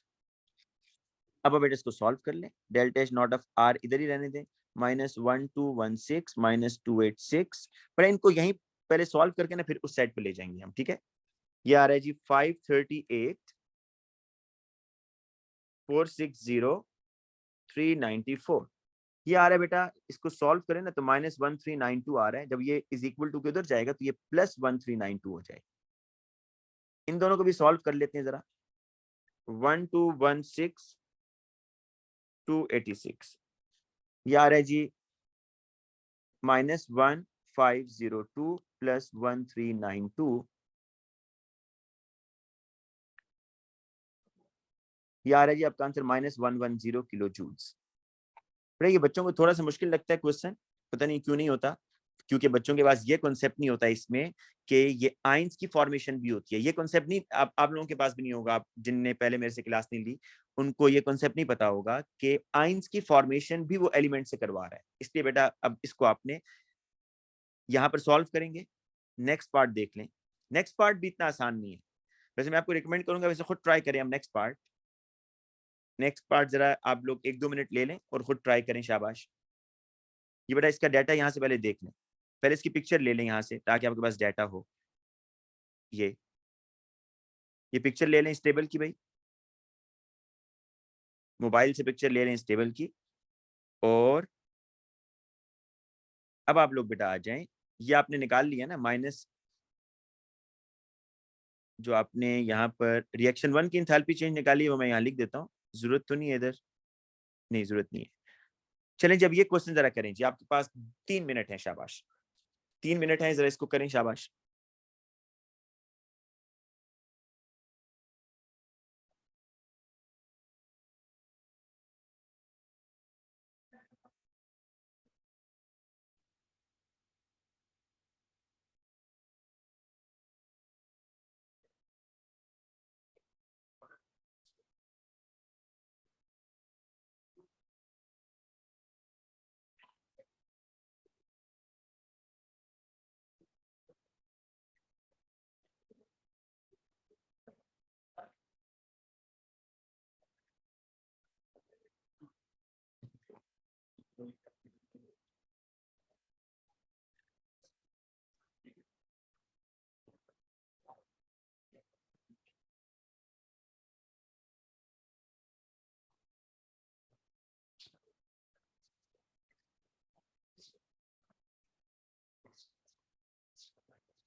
अच्छा जी बेटा, अब इसको हम देखते हैं, आप लोगों ने अगर ट्राई कर लिया है तो ये देखें बेटा, इस क्वेश्चन में भी बेहतर ये होगा कि अगर आप इस एक्वस को ना स्प्लिट करके लिखें, इनके आइंस अलग करके लिखें। तो मैं इस इक्वेशन को जरा साइड पे लिखता हूँ। बेरियम कार्बोनेट है, कार्बन डाइऑक्साइड और वाटर है, बेरियम कार्बोनेट, कार्बन डाइऑक्साइड और वाटर। और बेटा आगे क्या बना रहा है, बेरियम हाइड्रोजन कार्बोनेट बना रहा है। देखिए उसने ऐसे लिखा हुआ है ना, देखें HCO3 होल ट्वाइस एक्वस। तो जरा इसके आइंस बनाए ना, एक बेरियम आइन बनेगा एक्वस, और एक बनेगा बेटा इसका हाइड्रोजन कार्बोनेट आइन, लेकिन 2 मोल बनेंगे, ये बनेंगे जी। तो मैं अब ये आइंस बेटा इसके लिखूंगा। बेटा मेरा ख्याल है आसिम ठीक निकाल रहे हो आप, देख लेते हैं करके, मेरा ख्याल है यही आंसर है। अब देखिए जी, मैं इसको ऐसे कर रहा हूं, इधर बेरियम आइन एक्वस और 2 मोल्स ऑफ हाइड्रोजन कार्बोनेट आइन। ठीक है जी, ये सॉलिड है, ये गैस है, ये लिक्विड है। अब आपको उसने कहा है कि वही डाटा यूज करना है, मतलब एलिमेंट से बन रहा है, उसने कहा वही डाटा यूज करें ना, वही डाटा यूज करना है, मतलब नीचे एलिमेंट्स लिखने, देखें क्वेश्चन पढ़ ले बेशक उसका। वो कह रहा है कि use the data in the table to calculate the standard enthalpy change of formation of hydrogen carbonate ion। देखिए अगर आप इसको अलग करके नहीं लिखेंगे तो आप फंस जाएंगे, आपसे नहीं होगा। इसलिए बेहतर ये है कि आप इनको अलग करके लिखें और फॉर्मेशन ऑफ हाइड्रोजन कार्बोनेट आइन आपने फाइंड आउट करना है। मतलब नीचे एलिमेंट्स होंगे बेरियम, कार्बन, ऑक्सीजन, हाइड्रोजन, और वो ये कह रहा है कि फॉर्मेशन ऑफ हाइड्रोजन कार्बोनेट आइन आपने बताना है। अब देखिए कितने मोल बन रहा है ये बताएं, कितने मोल बन रहा है जी? हाइड्रोजन कार्बोनेट 2 मोल बन रहा है ना, तो ये आपको बताना है जी कि delta H nought of 2HCO3 1 minus, this is unknown, ये अननोन है। बाकी देखिए आपको सारे पता होंगे, बेरियम कार्बोनेट की फॉर्मेशन आपको पता है, अभी हम टेबल से देख लेते हैं। कार्बन डाइऑक्साइड की फॉर्मेशन आपको पता है, अभी टेबल से देखते हैं। वाटर की आपको बेटा पता है, और ये बेरियम आयन की फॉर्मेशन भी आपको पता है। ये सारी चीजें हम टेबल से देखते हैं। अभी बेरियम आयन कितना है? -538। ये देखें, ये है जी -538। कार्बन डाइऑक्साइड कितना है? -394, -394। वाटर कितना है जी? -286। और बेरियम कार्बोनेट कितने हैं देखें, बेरियम कार्बोनेट -1216, -1216। और देखें आपको ये भी उसने बताया होगा भाई, ये ऊपर वाला भी बताया होगा, 2 अननोन नहीं हो सकते। तो उसने आपको यहां पर ये देखें जी, ये उसने आपको बताया हुआ है कि इस रिएक्शन की जो इंथाल्पी चेंज है ना, फॉर दिस रिएक्शन 2 इज -26। तो ये -26 हम यहां लिखेंगे, ये भी गिवन है। अब आपको क्या करना है जी? अब आपको यही काम करना है कि ये आप फाइंड आउट करेंगे। मेरा ख्याल है ये आप खुद कर लेंगे, मुझे करने की जरूरत नहीं है। वही काम आपने करना है कि ये आपका स्टार्टिंग पॉइंट होगा बेटा, स्टार्टिंग, ये आपका फाइनल होगा, और स्टार्टिंग से फाइनल एक रूट बेटा ये बन रहा है। इस एक रूट में एनर्जी चेंज ये आएंगी, देखिए मैं सिर्फ मार्क कर रहा हूँ, करेंगे आप लोग खुद। ये 2 मोल्स के लिए आएगा, आप जो आपका आंसर आएगा उसको डिवाइड बाय 2 करेंगे ताकि आपका सही आंसर आए। और जो आपका ये तो एक रूट हो गया ना, this is first root. Second root कैसे निकालते हैं जी? आपने स्टार्टिंग से फाइनल तक जाना है, तो सेकंड रूट ऐसे निकलेगा, यहां से इधर, ये सेकंड रूट है आपका। और सेकंड रूट में जो एनर्जी चेंजेस आ रही है बेटा, ये और ये, ठीक है। और ये मैं आपको फिर बता रहा हूं, जो आपका आंसर आएगा ना वो 2 मोल्स ऑफ HCO3 - 1 का आएगा। आपने 1 मोल का बताना होगा। आपने कितने मोल का बेटा बताना है? 1 मोल का बताना है। मैं आपको इसका आंसर भी शेयर कर देता हूं ताकि आप लोगों को फिर बड़ा -692 इसका आंसर आना चाहिए, ठीक है। इसको खुद ट्राई कीजिएगा, -692। ठीक है, मैंने इसका सारा पैटर्न तो आपको बता दिया। अगेन बेटा ये अगला क्वेश्चन भी आप खुद कर लेंगे, इसमें कोई मुश्किल नहीं है। अब आ जाए इस क्वेश्चन पर, जो लास्ट वाला पार्ट है इसका, ये वाला देखें। मैं आपको ना इस क्वेश्चन का आंसर बता देता हूँ। इसका आंसर आ रहा है -136। वो क्वेश्चन क्या कह रहा है अब आपको, पहले इस रिएक्शन को देख लें। रिएक्शन 3 क्या है? बेरियम हाइड्रोक्साइड है, उसका रिएक्शन कार्बन डाइऑक्साइड से हो रहा है, और बेरियम हाइड्रोजन कार्बोनेट बन रहा है, और इस रिएक्शन में जो एनर्जी चेंज आ रही है दैट इज -136। उसका क्वेश्चन 4 जरा सुने। How would the value of delta H nought of R3, मतलब ऊपर वाले रिएक्शन की बात कर रहा है, compare with the value of delta H nought of reaction R4 for the similar reaction with calcium hydroxide as shown. बेटा दोनों रिएक्शन में जो फर्क है ना वो देख लें। ऊपर बेरियम हाइड्रोक्साइड से रिएक्शन हो रहा है, नीचे कैल्शियम हाइड्रोक्साइड से हो रहा है, ठीक है। दोनों कार्बन डाइऑक्साइड से रिएक्शन कर रहे हैं, लेकिन एक में बेरियम हाइड्रोजन कार्बोनेट बन रहा है, एक में कैल्शियम हाइड्रोजन कार्बोनेट बन रहा है। अब वो ये कह रहा है आपसे, अब वो आपसे ये कह रहा है कि आप ये बताएं कि दोनों रिएक्शन की इंथैल्पी चेंज की वैल्यूज में क्या वो सेम होगा, क्या नीचे वाला जो रिएक्शन है इसकी भी इंथैल्पी चेंज -136 होनी चाहिए, मतलब सेम होनी चाहिए, या दोनों रिएक्शंस की इंथैल्पी चेंज डिफरेंट होनी चाहिए। जब भी बेटा वो इस तरह का क्वेश्चन पूछे ना, तो उसके लिए बेस्ट ये होता है कि आप उनकी आयोनिक इक्वेशन बनाएं, फिर आपको आसानी होगी। तो रिएक्शन 3 की जरा मैं आयोनिक इक्वेशन बनाकर दिखाता हूँ आपको। आयोनिक इक्वेशन देखिएगा इसकी, ये बेरियम आयन बेटा, 2 moles of OH minus aqueous, 2 moles of carbon dioxide, ये तो गैस है, और आगे ये बेटा आइंस बनेंगे, बेरियम आइन and 2 moles of HCO3 1 minus, ठीक है। जो चीजें सेम है उनको कट कर दें जी दोनों साइड से, बेरियम आइन से कट के, तो नेट इक्वेशन क्या बची आपकी, 2 moles of OH minus, 2 moles of carbon dioxide gas, 2 moles of HCO3 1 minus, ये बची ना बेटा। मतलब hydrogen hydroxide ion carbon dioxide से रिएक्शन करके हाइड्रोजन कार्बोनेट बना रहे हैं। जरा इसकी भी आयनिक इक्वेशन बनाए ना, फिर आपको खुद ब खुद समझ आ जाएगी। Calcium ion aqueous, hydroxide ion बेटा एक्वस, और 2 moles of carbon dioxide gas, और ये calcium ion aqueous, 2 moles of hydrogen carbonite aqueous. अब आप जरा देखें कि जो सेम आयन है वो काटें दोनों साइड पर, तो नेट इक्वेशन इसकी क्या बची, 2 moles of OH aqueous, 2 moles of carbon dioxide, it gives 2 moles of HCO3 1 minus। तो अब जरा देखें दोनों इक्वेशंस में, क्या दोनों इक्वेशंस बिल्कुल सेम नहीं है, बिल्कुल सेम है। तो जब दोनों इक्वेशंस बेटा बिल्कुल सेम है, तो आप बताएंगे as the reaction is same, as the reaction is same, और आप ये इक्वेशन लिख दें तो बहुत अच्छी बात है, as the reaction is same therefore enthalpy change will be unchanged। enthalpy change क्या होगा, अनचेंज होगा। एक मार्क इस लाइन का है कि as the reaction is change therefore enthalpy is unchange, और दूसरा मार्क अगर आप ये इक्वेशन लिखेंगे इसका होगा, ठीक है। तो 2 मार्क आपको इसके मिलेंगे। अब बेटा आ जाते हैं हम बोन हैबर साइकिल के ऊपर, कि बोन हैबर साइकिल कैसे ड्रॉ करते हैं। देखिए याद रखें, बोन हैबर साइकिल और इस ये जो भी हमने डायग्राम्स बनाई है ना, ट्राइंगल हेस साइकिल, मैं आपको बताता हूँ फर्क क्या है। एक मिनट आपको फर्क बताता हूँ कि क्या है इसमें।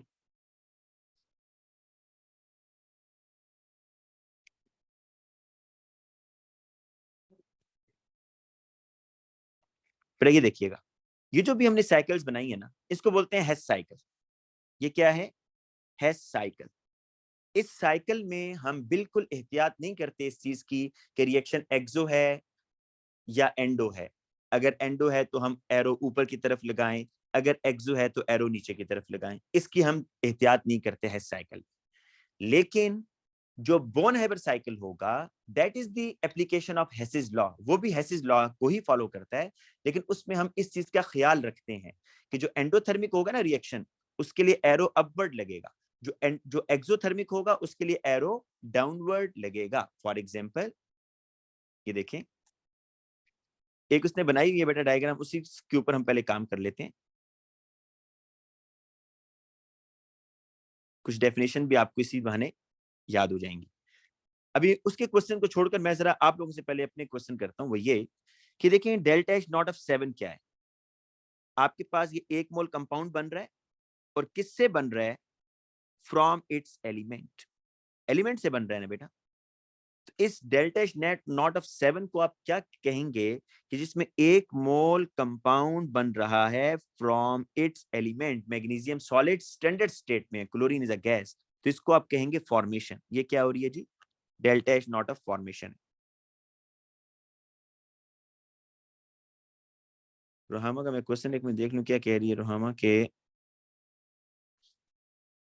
अच्छा रोहामा ये क्वेश्चन पूछ रही है कि जी ये जो अभी हमने एक क्वेश्चन किया है,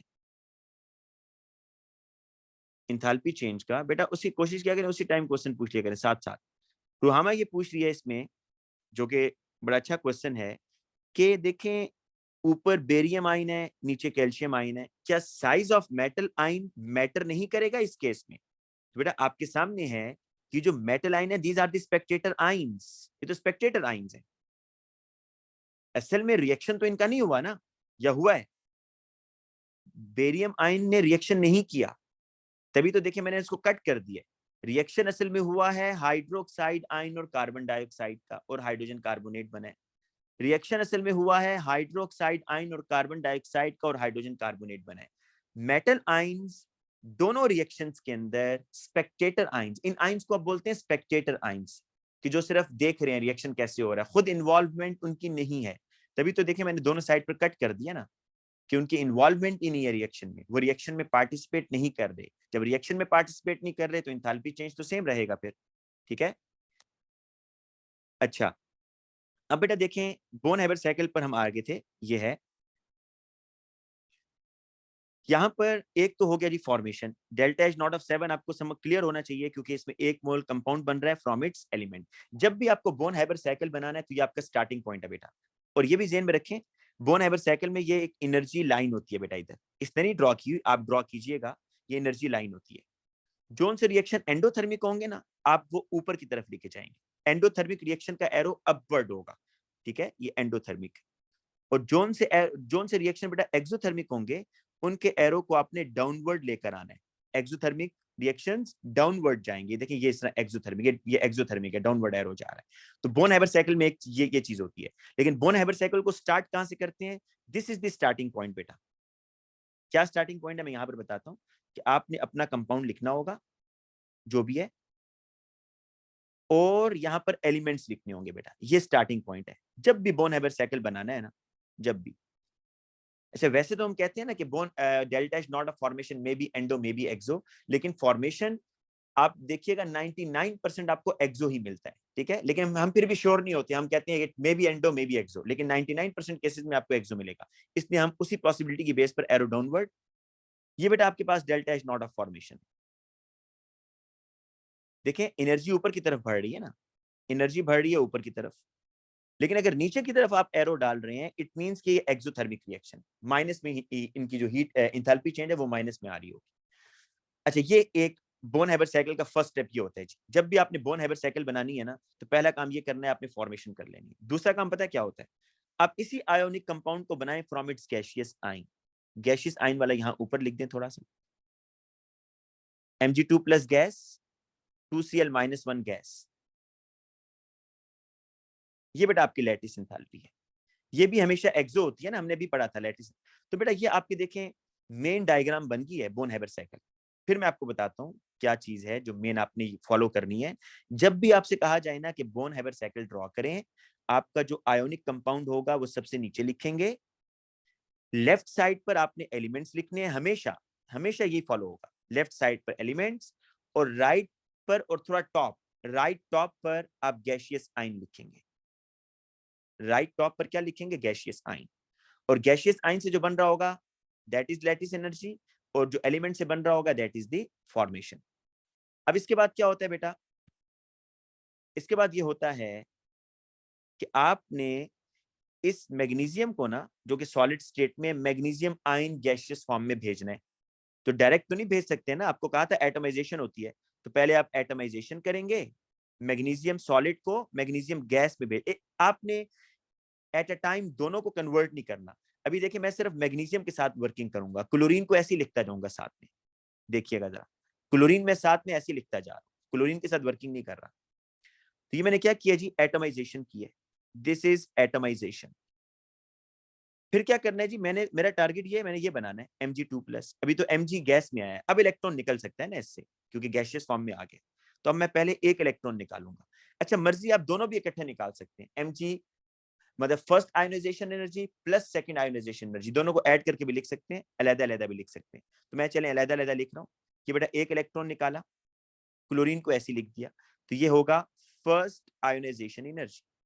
देन क्या करूंगा जी? मैं दूसरा इलेक्ट्रॉन भी निकाल दूंगा, ये हो जाएगा आपका Mg2+ गैस एक और, अब 2 इलेक्ट्रॉन हो गए क्योंकि एक पहले से भी था।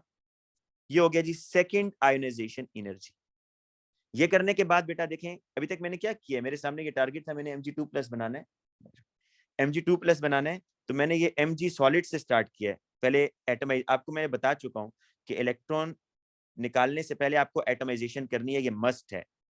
एटमाइजेशन के बाद first ionisation energy, then second ionisation energy. अब देखिए Mg2+ बन गया ना, अब इसको छोड़ दें, अब आपने क्लोरीन के साथ वर्किंग करनी है बेटा। अब क्लोरीन को आपने क्लोराइड में भेजना है, ठीक है। तो क्लोरीन ने बेसिकली इलेक्ट्रॉन गेन करने हैं ना, लेकिन क्लोरीन तो भी इलेक्ट्रॉन गेन नहीं कर सकता क्योंकि ये तो गैस तो है लेकिन मॉलिक्यूलर की फॉर्म में है ना। इलेक्ट्रॉन गेन करवाने के लिए आपके पास एटम की फॉर्म में होना चाहिए। तो अब आप इसकी एटमाइजेशन करें क्लोरीन की, तो ये Mg2+ ऐसे ही आएगा, 2 इलेक्ट्रॉन और ये 2Cl बेटा, क्योंकि आपको दो ही क्लोरीन, दो ही आपको क्लोरीन चाहिए, तो इसलिए आपको हाफ करने की जरूरत नहीं है, 2 आगे। ये एटमाइजेशन हो रही है जी। अब आपको इसकी वैल्यू पुट करने में प्रॉब्लम होगा। आपने पता है क्या करना है, एटमाइजेशन बड़ा इंटरेस्टिंग है। आप देखेंगे क्लोरीन की बॉन्ड एनर्जी क्या है जी, क्लोरीन क्लोरीन की बॉन्ड एनर्जी क्या है। मैं आपको जल्दी से डाटा बुकलेट से देख के बताता हूँ बेटा, 1 मिनट।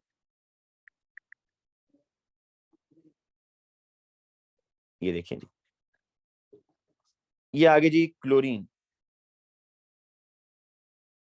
242 किलो जूल्स एनर्जी देंगे, सॉरी 242 है, तो ये बॉन्ड टूटेगा।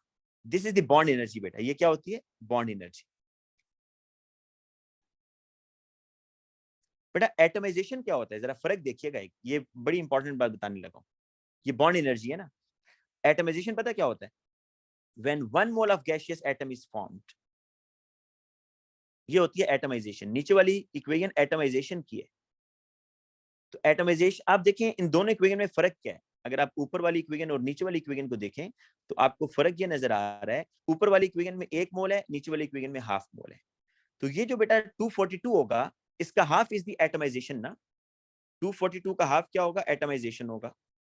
इसको आप हाफ करें तो दैट इज द एटमाइजेशन 1 + 121, क्योंकि 1 मोल गैसियस एटम बन रहा है, ठीक है।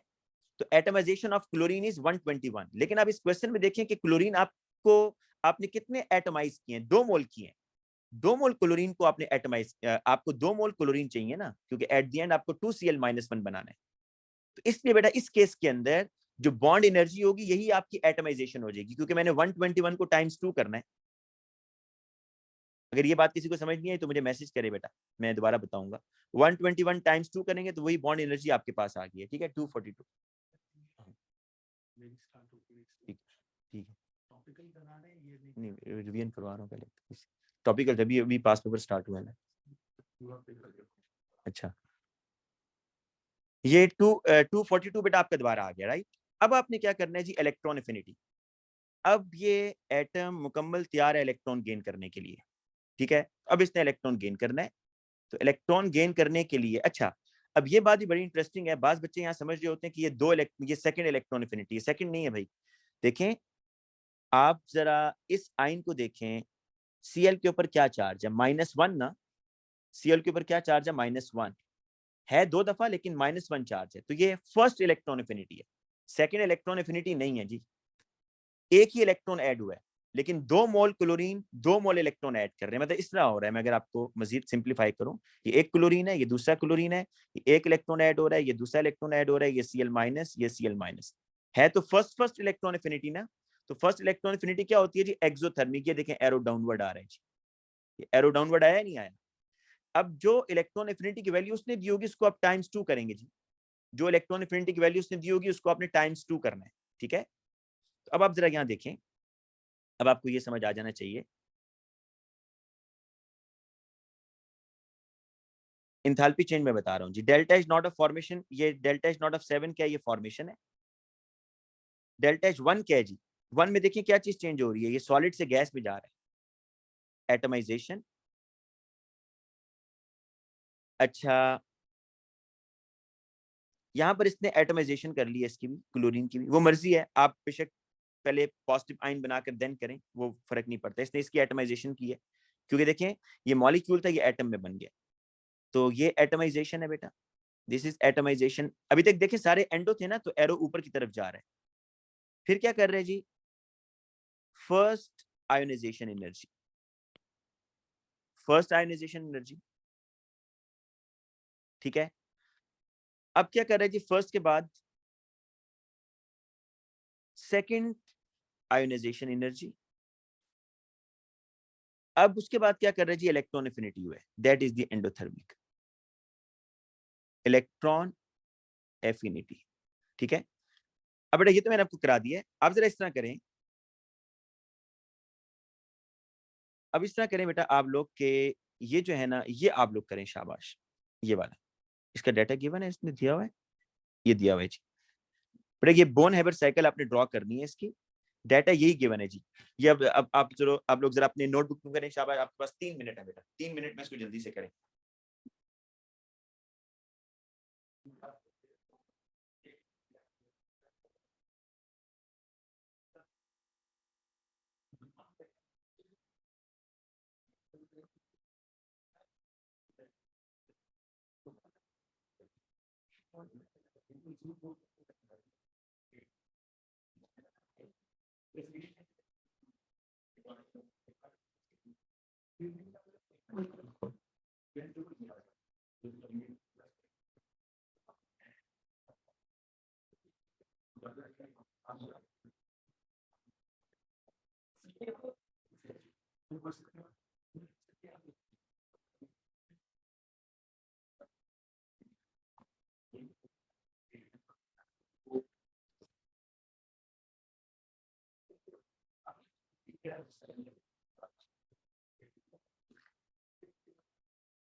अच्छा बेटा देखते हैं कि आप लोगों ने क्या किया है। एक दो बच्चों ने मुझे आंसर सेंड किया, भाई बाकी बच्चे आंसर सेंड करें ना, बाकी बच्चे तो इस तरह आराम से बैठे हैं, इस तरह तो नहीं होगा, आप लोगों को साथ में मुझे आंसर सेंड करने हैं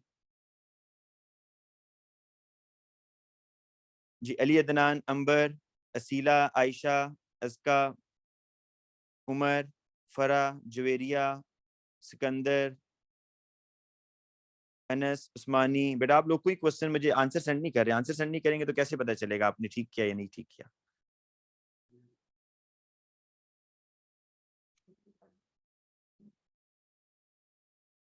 जरा सेंड करें, शाबाश, क्या इसका आंसर आ रहा है जी।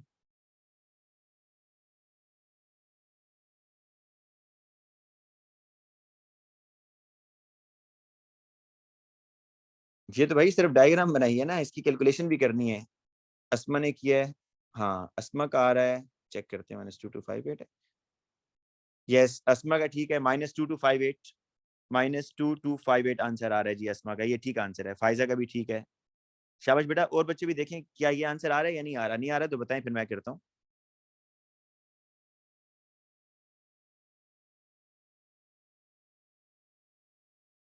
शाबाश, अस्मा ने तो बहुत जबरदस्त किया है, वेल डन अस्मा। ये बेटा मैं ग्रुप में भी सेंड करता हूँ, आप लोग इसको देखें।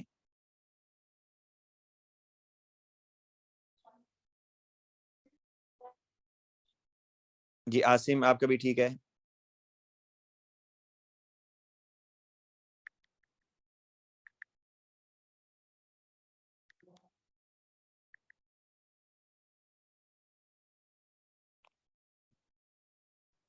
बेटा इसको मैंने इसका सोल्यूशन भी सेंड कर दिया है ग्रुप में, देखिएगा जी। ये इनाया ने भी कहीं से देख के कर लिया है, शाबाश। अच्छा बेटा, मैंने ये सोल्यूशन सेंड किया है, ठीक है। अब हम मजीद टाइम इस पे जाया किए बगैर हम कुछ और चीजें थोड़ी सी देखते हैं। एक बेटा आपसे वो ये क्वेश्चन करता है, तानिया, गुड, तानिया का भी ठीक है। अच्छा बेटा, एक क्वेश्चन वो ये करते हैं, देखें, ये पास पेपर का क्वेश्चन है। वो कहते हैं जी बताएं कि कैल्शियम ऑक्साइड और आयरन ऑक्साइड किसकी लैटिस एनर्जी ज्यादा है, मतलब more exothermic, which compound has more exothermic lattice energy. बेटा वो ये पूछना चाह रहा है कि आप जब कैल्शियम आयन और ऑक्साइड आयन आपस में मिलेंगे तो कैल्शियम ऑक्साइड बनेगा, ठीक है। और आयरन टू और O2 minus, it gives iron oxide solid. वो कह रहा है कि किसकी लैटिस एंथैल्पी, रिएक्शन 1 या रिएक्शन 2, किसकी lattice enthalpy would be more exothermic. इसका क्या आंसर होगा कि किसकी लैटिस एंथैल्पी मोर एक्सोथर्मिक होगी। अच्छा, उसने आपको कोई साइज नहीं बताया, ये बात ज़हन में रखें। कोई आपको एटम का साइज नहीं बताया, डाटा में नहीं लिखा होगा कि कैल्शियम इतने नैनोमीटर है और आयरन इतने नैनोमीटर है। जी श्री, आपने ठीक बताया, रिएक्शन 2। कैसे भाई, आप ये बताएंगे कि देखें, कुछ बच्चे आंसर दे रहे हैं और ठीक दे रहे हैं। आपको ये देखना है, अब जरा सुने, कि एक है ऑक्साइड, ऑक्साइड दोनों में कॉमन है, इसको तो छोड़ दें। जो पॉजिटिव आयन है ना, इसके बेस पर डिसाइड करें। अब आप अगर पॉजिटिव आयन का चार्ज देखें तो दोनों के ऊपर चार्ज तो सेम है, 2+2+, इसका मतलब है कि अट्रैक्टिव फोर्सेस की स्ट्रेंथ भी सेम होगी। तो फिर किस बेस पर डिसाइड किया जाए। अब size of the ion matter करेगा, साइज ऑफ द आयन। अब कैल्शियम आयन और आयरन आयन, इसमें साइज किसका स्मॉल है, तो ये देखें, अगर आप पीरियोडिक टेबल में देखें, calcium, scandium, titanium, vanadium, chromium, manganese, iron, ये 20 है, 21, 22, 23, 24, 25 and 26। Iron has more nuclear pull, nuclear pull ज्यादा है ना। मोर न्यूक्लियर पुल होने की वजह से, मोर न्यूक्लियर पुल होने की वजह से जो आयरन का साइज होगा वो क्या होगा, स्मॉल होगा, एज कंपेयर टू कैल्शियम। वैसे भी आपने बेटा ये पढ़ा हुआ ना ट्रेंड के left to right atomic size क्या होता है, ठीक है। अच्छा, सिर्फ ट्रांजिशन मेटल का ट्रेंड वो भी हमने एक बेटा देखना है, जब ट्रांजिशन मेटल हम मैं आपको कराऊंगा तो वहां बताऊंगा कि अगर सिर्फ ट्रांजिशन मेटल के एटॉमिक साइज को देखा जाए तो वो ऑलमोस्ट कांस्टेंट है। लेकिन हम यहाँ पर कैल्शियम और आयरन का कंपैरिजन कर रहे हैं, तो कैल्शियम के पास 20 प्रोटॉन, आयरन के पास 26, तो it means iron has more nuclear pool, smaller is the atomic size, और इसका आयनिक साइज भी स्मॉल होगा। तो अब आप ये बताएंगे कि जो आयरन ऑक्साइड है ये मोर एक्सोथर्मिक है, it is more exothermic. Reason is क्योंकि इसका जो बेटा, इसका जो केटाइनिक साइज है, या आप लिखेंगे कि केटाइनिक size of iron 2 is smaller than calcium 2, therefore it is more exothermic, ठीक है बेटा। अब आप लोगों का काम क्या है बेटा, अपना काम सुन लें। ये जो केमिकल एनर्जेटिक्स के क्वेश्चन है, ये यहां से शुरू हो रहा है जी, केमिकल एनर्जेटिक्स। और इसमें आपने क्वेश्चन नंबर 11, 12 मार्क्स स्कीम साथ दिया, आप वहां से देखते जाएंगे। 16, 17, 18, 19, 20।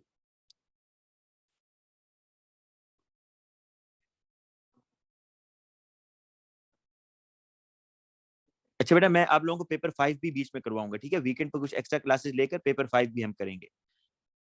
पर ये क्वेश्चन तो काफी ज्यादा बन रहे हैं, 30 तक हैं, 31, 32। बड़ा 32 तक क्वेश्चन है, तो आप लोग कोशिश करें ना कि ये 32 क्वेश्चन सारे तो अगर नहीं कर सकते, कम से कम बीच बीच में से करें। टारगेट कर लें कि आपने 15 से 20 क्वेश्चन करने हैं, ठीक है जी। 15 से 20 क्वेश्चन लाजमी करने हैं, क्योंकि अब जो आपकी प्रॉब्लम्स होंगी वो आप लोग मुझे व्हाट्सएप पे सेंड करेंगे, वो मैं सॉल्व कर दूंगा। कल की क्लास में हमने आगे पढ़ना होगा गिब्स फ्री एनर्जी और एंट्रोपी, तो वो अब आप कल की क्लास से पहले आपने गिब्स फ्री एनर्जी और एंट्रोपी वो तैयार करके आने, ठीक है। प्लानर देख लें, अगर यही है तो प्लानर में, एक मिनट जी, हाँ बेटा, एंट्रोपी है और गिब्स फ्री एनर्जी है, ये कल आप लोग तैयार करके आएंगे, ठीक है। ठीक है जी, अल्लाह हाफिज।